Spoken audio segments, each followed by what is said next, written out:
متزوج؟ متزوج عندي 3 جهات، داخل الثاني. ادعي لي دعوتك قبل التتواصل. اي عافية عليك. إيه، ما دام صباغ امورك راح تمشي من تاخذ الثانية. روح.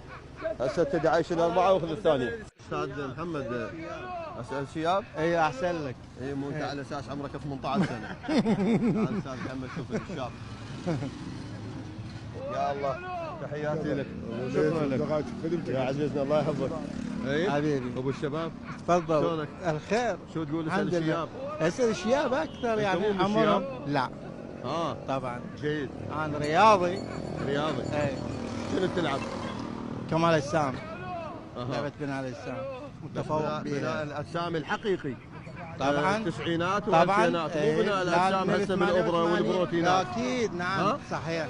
يعني ما تعرف انت الصبح تشوفه سيف المصور بالليل تشوفه كانه حج امير فد 150 كيلو وزنه شنو السالفه؟ ما يعني لكن هذا من يترك يابا الصبح انت شفناك هذا حجمك من يترك بس من يترك يفش.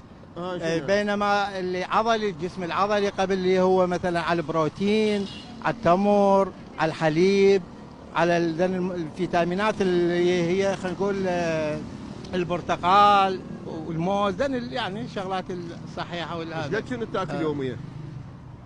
البعض يبالغ انه كمال الاجسام يحتاج الى دجاجتين يوميه وطبق لا هو مبالغه اي طبعا. بس هو ممكن ياكل له مثل فد نص دجاجه. اي سمكه ام الكيلو. لا ما مقصر. اي طبعا سمكه ام الكيلو. اكيد عشان عاشيدك